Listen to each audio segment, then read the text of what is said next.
attracting wealth, the secrets of the millionaire's mind. When I refer to wealth, I mean much more than just money. I've met, and indeed I know, some of the richest people in the world, but some of them have very little of what I'd call real wealth. Some of them are workaholics with little quality time or friends, just looking for the next million. Of course, wealth is partly about having money, but real wealth is good health. Without your health, what use is money? Real wealth to me is having good friends you can share intimate and pleasurable experiences with, laugh with, who stimulate and fascinate you. Real wealth is feeling happy most of the time. Real wealth is a sense of knowing you're contributing something to the world, that your life is worthwhile. After all, you are unique. Nobody can do things exactly the way you do them. Everyone has special skills they bring to the world, and the fulfillment of that is a wealthy feeling. First of all, I'd like to start by dispelling some myths about money, by perhaps challenging some of your views about money, because before you can truly become richer in the physical world, you're going to have to become richer in yourself. Stop for a moment and ask, what would having more money give you that you don't already have? Whenever I ask this question, most people have ideas come to mind like freedom, security, or power. The good news is, these are states, and it's easy to create them. But wealth is relative. When some people become millionaires, 100 million then seems like a lot, and 1 million doesn't. People who think like this can never have enough money. In a sense, they always feel poor inside. The Indian guru Swami Muktananda, upon arriving in America, stood at the airport and said, "They live in paradise, yet they'll never know it." For the next few minutes, I'm going to talk specifically about money, and firstly, why some people are good at creating money and others are not. Many researchers have found the distinction is predominantly in the way that we think. I don't mean intelligence, but thought patterns. Some people have what I call a poverty consciousness. Deep down at an unconscious level, they just don't believe they're worthy of wealth.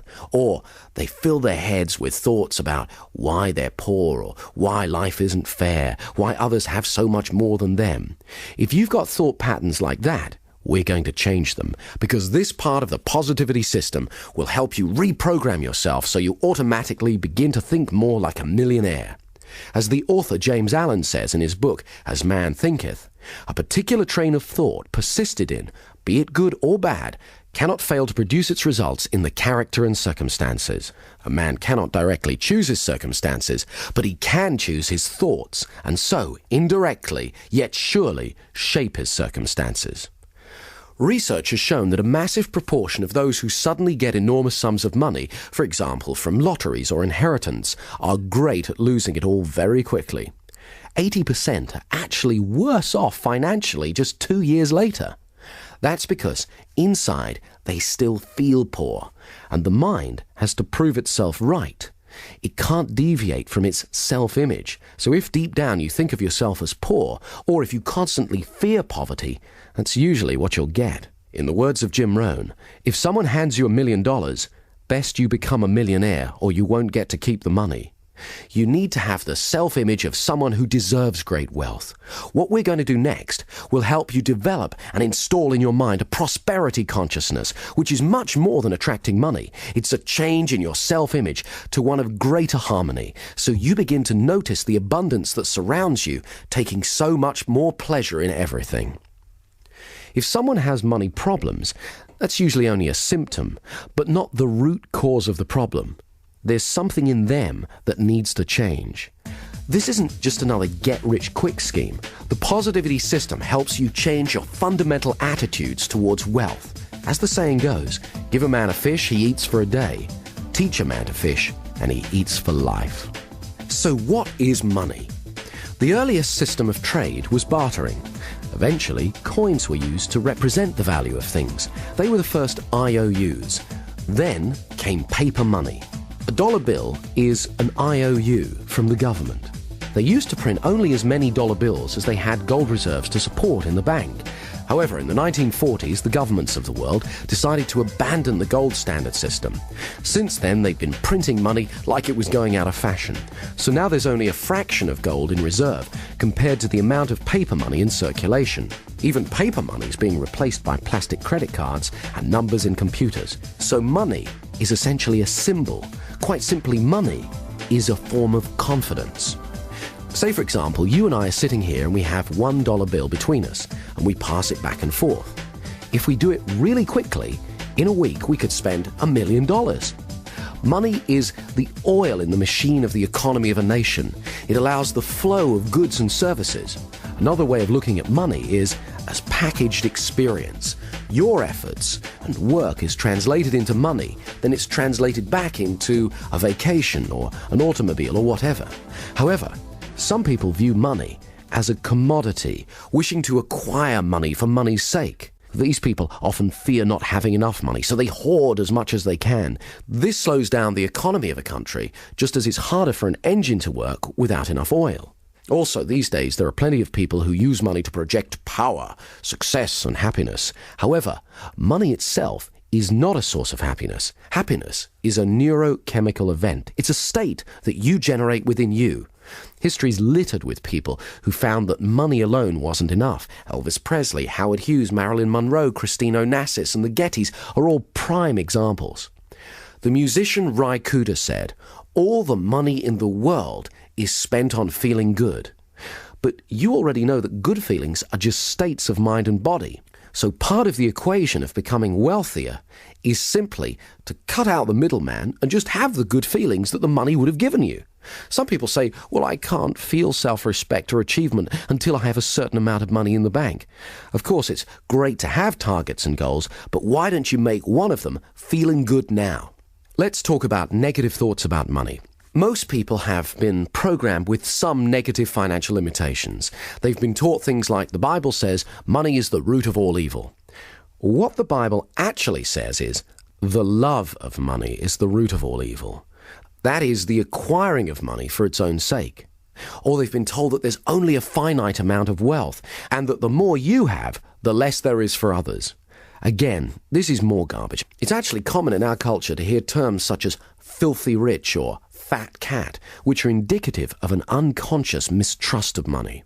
Our unconscious beliefs about money affect how much we're able to create. If, say, you believe money is bad in some way, you'll unconsciously sabotage your attempts to create more money in your life. For example, some artists believe that they cannot have commercial success because that compromises their artistic integrity. Other people believe that you can't be a good person unless you're always helping others, even if it's to your own detriment. But as Abraham Lincoln said, you can't help the poor by being one of them. Some people stay poor because it's safe, it's what they know, but it's not what they're truly capable of. Quite simply, the outside world is a manifestation of our inner world. As you use the positivity system, you're going to let go of any old limited ideas you've had about money and program your mind to become more prosperous. Limited ideas about money are historically derived. During the Middle Ages, the feudal system gave wealth to a privileged few, whilst the masses were tricked into believing that poverty was their salvation. This hierarchical system of power assumes that there's only a finite amount of wealth to go round, implying a scarcity of wealth, and is like some of the corporations of today where power is top-heavy and everyone competes for their position. In some cases, poverty was glamorized, and for many years it was actually considered a Christian virtue. Some people who grew up in the last century during the Depression or experienced rationing of food and essentials during the Second World War have unconscious beliefs that there just won't be enough to go round, and many of them have inadvertently passed them on to their children. One of the extremely negative attitudes about money is holding resentment towards someone else's wealth. That comes from a place of very low self-esteem, and it keeps those people stuck. It's better to wish the best for others. When it comes to money, nearly all the self-help and metaphysical books refer to something called the law of attraction. The law of attraction is a useful metaphor for synchronicity, which can be described as the appearance of meaningful coincidences or incidences of chance. For example, have you ever thought about someone, the phone rings, and it's them? Now, is that telepathy, some kind of magnetic attraction, or just coincidence? Have you ever thought about, say, getting a particular car? Then suddenly you see that type of car everywhere. Maybe you're just noticing how many of those cars were there already. Wouldn't it be good to attune your mind to notice how many opportunities there are to become wealthier? Some people believe the mind is like a magnet, that what we hold uppermost in our attention, we attract to us. In other words, we always get more of what we focus on. In music, there's something called the principle of sympathetic resonance. If you have two pianos in the same room and you hit a C note on one piano, you'll find that the C string on the other piano will start vibrating in resonance at the same rate. In the same way, you're always attracting people and circumstances that resonate with your predominant thoughts. Whether you choose to believe in the law of attraction or not, it's interesting to note that many highly successful people do. Those who focus on the positive in life and attract it to them are called lucky. I personally believe we create our own luck. That is what's meant when it says in the Bible, "A man is what he thinks about all day long." Your thoughts are an energy that are powerful and creative. I've found that most wealthy and successful people tend to employ the same simple habits and beliefs about prosperity.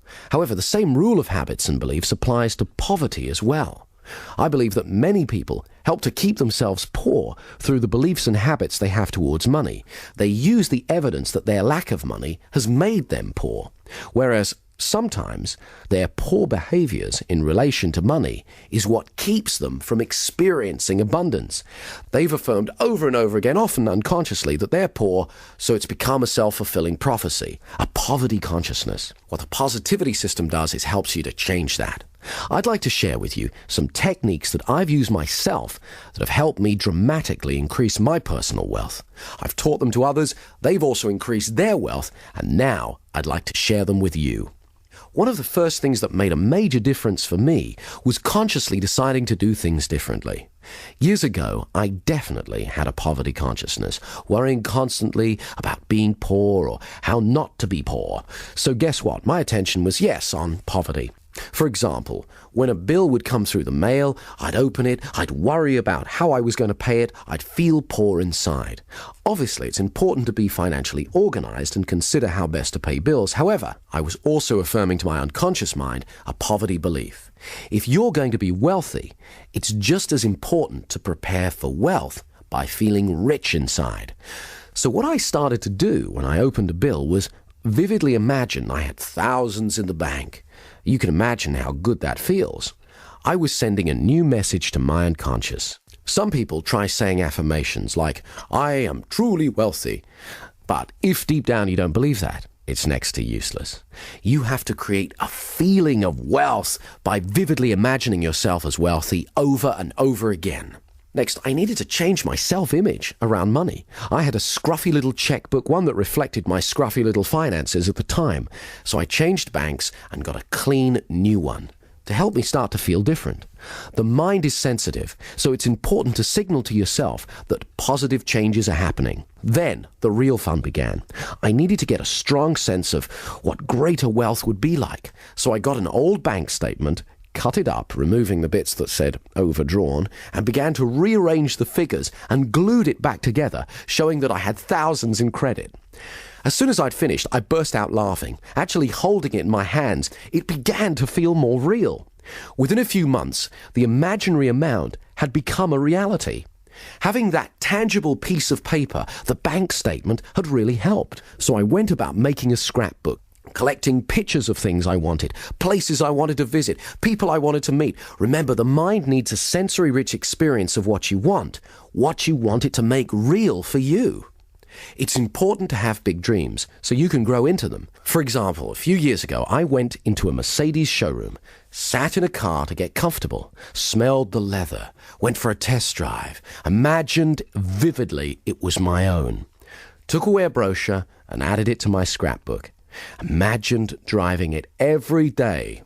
Pretty soon, I started to see Mercedes everywhere. My mind was now focused on getting me one. And chance favors the prepared mind. So it wasn't long before a bargain came along, and I bought my first Mercedes. As George Bernard Shaw said, "Some men see things and ask why. I dream things that never were and ask, why not?"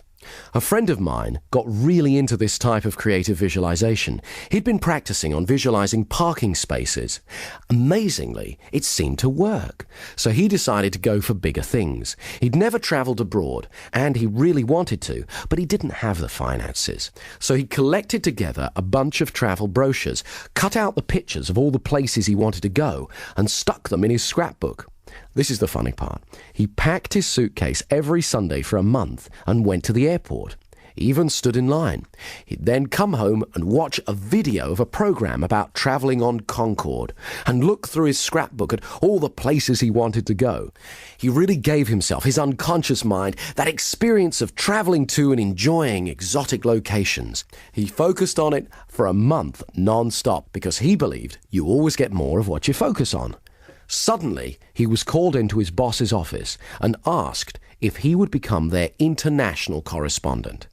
His boss explained it would mean travelling all over the world. He could hardly believe it. Most amazingly of all, when he arrived in a small village in Switzerland, he began to get a feeling of déjà vu. It was only when he got back to England and checked in his scrapbook that he found it was the exact same village that he'd been visualizing.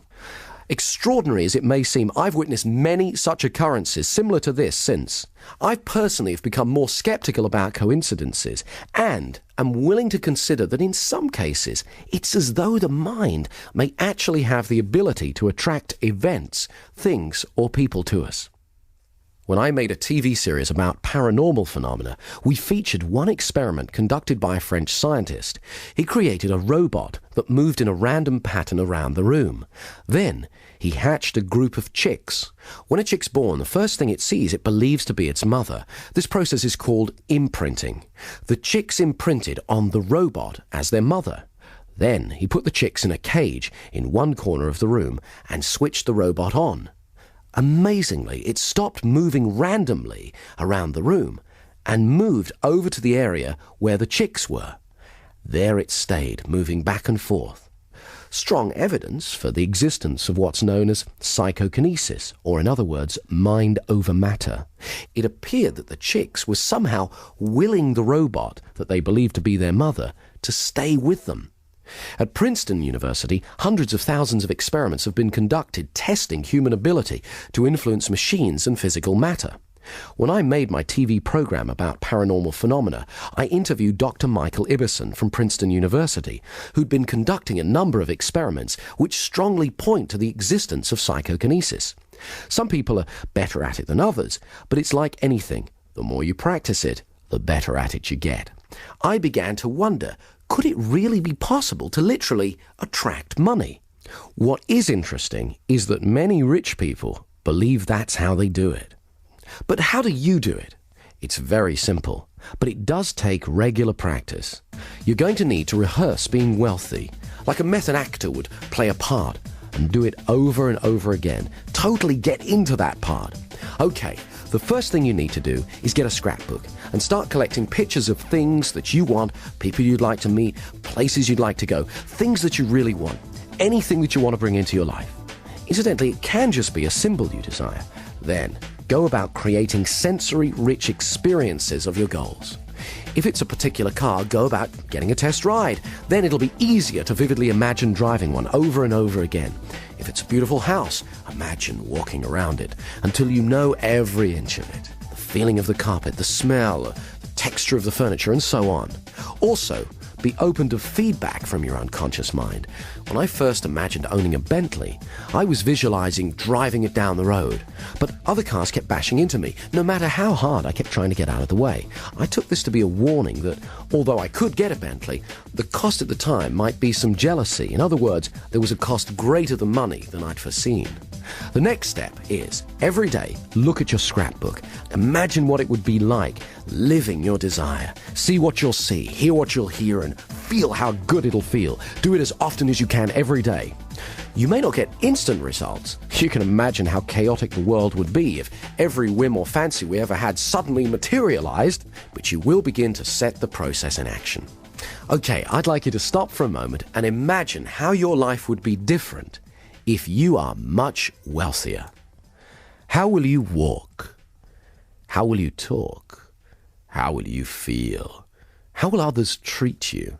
How will you feel about paying bills? What kind of luxuries will you have? What will you buy? How will it feel better to be earning more money? Think about this every day until you become very comfortable and used to it. Right, next, here are the 20 best ideas that I can give you on how to start increasing your wealth today. Any one of these will make a difference. As you start using more and more of them, you'll move even faster towards a wealthier life, towards the millionaire's mind. Number 1, save first, then spend what you can truly afford. Now, I know this sounds obvious, but poor people do the opposite. They spend what they earn. Often, they spend more than that and wind up affirming their poverty. You have to have a plan and stick to it. Come up with a plan to clear any outstanding debts and take steps towards reducing your debt month by month. As soon as possible, stop keeping your head above water and start laying the foundations of wealth. Some people find it helpful to write down everything they spend money on. Somehow, having it right there in front of them makes it much clearer. 2, study wealthy people. Find out what it is that they're doing and you aren't. Understand how they think and behave towards money and wealth. Do the technique we did where you choose a role model. Ask yourself, what did they do that I don't do yet? Read books and listen to audio programs on wealth. There's plenty of superb sources of wisdom on the bookshelves. 3, ask for help. I find that as long as you're polite and respectful, most people are willing to help. There are other reasons why asking is a good practice. It makes other people aware of who you are and lets them know you take yourself seriously. It's a sign of self-worth. It also gives others the pleasure of helping you. Not everyone will offer to help because they don't want to impose. So ask and give them the opportunity and the pleasure of helping. It's good for their self-worth as well. As Charles Givens, the author of Wealth Without Risk, says, if you want to learn about money, learn from somebody who has a lot of it. Many of the most successful people I know have said that they wish more people would have the courage to ask them for advice. 4, do regular visualizations. Create a sensory-rich experience of what it is that you want so your unconscious mind can get a clear idea. Also, walk around for an hour each day, imagining you have everything you want. Walk into a restaurant as though you are a multimillionaire or a famous rock star or whatever it is that turns you on. Do it like a method actor would, totally get into the part, because it conditions your mind to get used to success, and it's a lot of fun. 5, make a joy list. Think of everything you love doing. Then, regularly treat yourself. Let yourself know that you really care about yourself. How do you expect other people to treat you if you don't occasionally treat yourself? 6, continually stretch yourself. Dare to dream and think big. Push the limits. I don't mean take unnecessary risks, but most achievement involves some leaps of faith. You can either choose a life of getting by and surviving, or you can push the boundaries. That's how human beings grow, by stretching. As the saying goes, if you keep doing what you've always done, you'll just get more of what you've already got. Highly successful people are continually stretching themselves. Stretching means moving out of the comfort zone. It's easy to become complacent and get stuck. However, if you continually look for bigger challenges, then you continually grow. It's important to have big dreams so you can grow into them. As Donald Trump says, you have thousands of thoughts every day. You might as well make them big ones. 7, get comfortable with money. Carry an appropriate amount of money. Get used to having it on you. Get comfortable with it. This sends an important message to yourself. One technique I used was to practice writing out checks and paying in slips for millions of dollars until I felt comfortable doing it. Obviously, don't leave them lying around. Doing that process meant that I was able to feel comfortable paying out large sums of money and to paying in large sums of money. So I conditioned myself to become a wealthier person. Far too many people are scared by large sums of money. When you get more money, your financial pressures don't get smaller. They get bigger. But that's the fun of it, because you become a more capable person. You have to be prepared to accept the responsibility. Be ready to play the bigger game. The bigger the challenges, the bigger the rewards. Like mastering any new skill, you do it one step at a time. Rehearse success over and over again, and then have it happen in the real world. Imagine what it's going to be like to be wealthier, so when it happens, it's not overwhelming. It's a pleasure. Number 8. Always give more than you're paid for. That way, other people will have a feeling of value towards you. It was only as long ago as the 60s that Japanese products were generally considered cheap and tacky. The legendary corporate consultant Edwards Deming largely helped in changing that. He developed a strategy that was adopted by the Japanese that focused upon two simple but important ideas: quality control and constant improvement. Nowadays, Japan is a nation of industrial might. By changing their beliefs about what was important, they became wealthy and powerful. It's easy.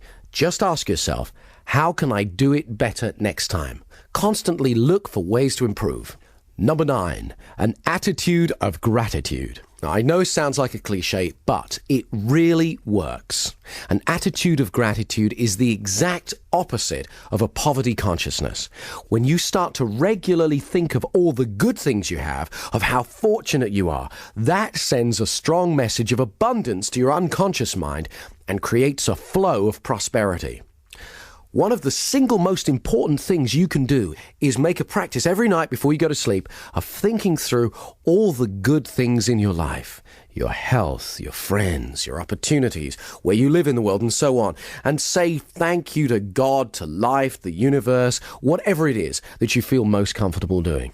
A friend of mine has a great saying along these lines: today's gratitude buys you tomorrow's happiness. Of course, this also applies to people. Others love genuine gratitude, and it encourages them to help you again and again in the future. Number 10, stop seeing poverty as a problem and treat it as a challenge. Most wealthy people have to overcome it at some time in their lives. You don't have to make millions overnight. Just start making a bit more and more each day. Number 11, watch out for those old patterns of affirming poverty. For example, don't steal paper clips from the office. Anyone who's truly wealthy wouldn't need to. Feel good about paying bills. They're from people who believe that you can pay. They're more symbols or affirmations of wealth. Number 12, stop wasting time on unimportant things. Figure out what's most important to you and prioritize your life accordingly.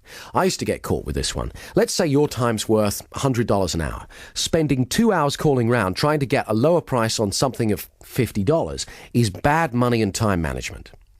Number 13, write down good ideas as soon as they come to you.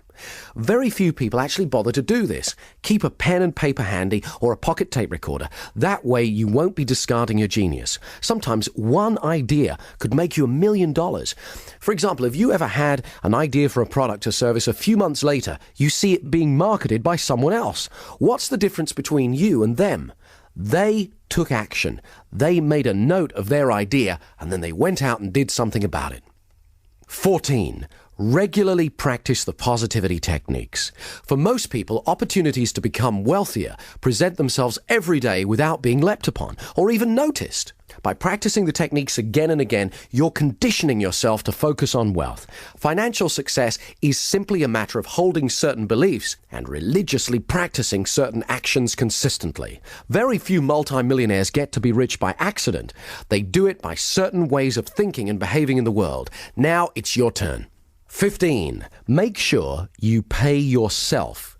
Now, this may sound obvious, but you'd be surprised how many people pay everyone else and don't get around to paying themselves. They fear there won't be enough to go round, and by leaving themselves to last, there isn't. In fact, you could even go one step further and pay yourself first. Every month, write yourself a check. That way you'll unconsciously adjust your spending and make different choices so that there's some money left for you. 16. Know your weaknesses. Everybody knows what they're good at, but not everyone's good at admitting their limitations. A friend of mine's father suffered from this. He was a highly creative man, but not a skilled businessman. He made a lot of money from his creative work and lost nearly all of it through bad business deals. He loved the business he was in, but overstretched himself, thinking he could do everything. As my friend said on the matter a few years later, just because you like food doesn't mean you should be running a restaurant. There's some things I'm not good at, so I can either spend time and effort mastering them or hire someone else to do them. Number 17. Get in touch with your passion every day. I remember years ago when I first got interested in hypnosis, one of the old stage performers I was learning from was a salesman. He couldn't go for long without selling something to someone. We'd be out and he'd strike up a conversation with a person on another table. He'd find out their needs and offer to sell them what it was that they wanted. Often, he didn't even have it. He'd then have to go and acquire it himself. He loved the thrill of persuading someone else. One day, he knocked on my door and asked me to drive him home. I inquired where his Rolls-Royce was. He explained that earlier he'd been in the bank, he got carried away and sold it to someone. When I asked him what he thought his secret was, he said, excitement and passion are contagious. When you get truly passionate about what you want to do, others will find themselves drawn to you. If you want to know more about this kind of thinking, I recommend you read Do What You Love, The Money Will Follow by Marsha Sunita. 18. Take the fear out of making money. This is a concept running throughout Dr. Richard Carlson's book, Don't Worry, Make Money. He's got some very empowering ideas. For example, stock away a large pile of money, if you can, a year of living expenses. It may involve some self-discipline, but it'll give you a massive psychological safety net. He tells a story of two men who were both offered the same job with a startup computer company in the 70s. The offer was for very low pay, but with a large piece of stock. The man who was living paycheck to paycheck thought it was too risky and passed. The one who'd put away some savings took the offer, and needless to say, within a few years he'd amassed a huge fortune. The moral of the story is that in most cases, creating abundance usually involves some risk. As the saying goes, risk is the currency of the gods. Richard Carlson also uses another example of how taking the fear out of money helps when he says, be prepared to walk away from a negotiation. You can usually go back. When you're not attached to an outcome, you're more powerful. Other people unconsciously pick this up from you.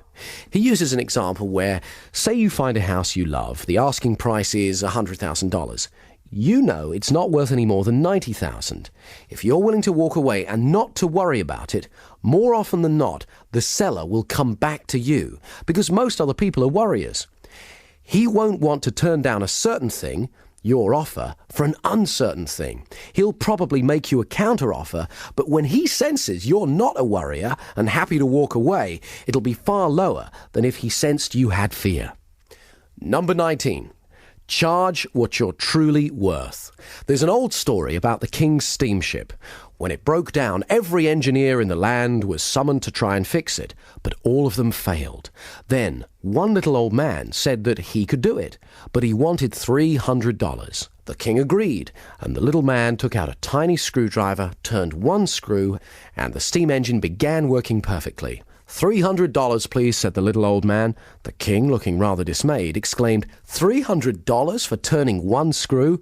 No, replied the little man. $1 for turning the screw, $299 for knowing which screw to turn. Some people are frightened to charge what they're really worth because they fear they won't be in demand. But this strategy can keep you falsely overworked rather than giving you more money for doing less and having more time to concentrate on other ways to create abundance. Remember to reevaluate from time to time your real worth. And finally, number 20, keep going.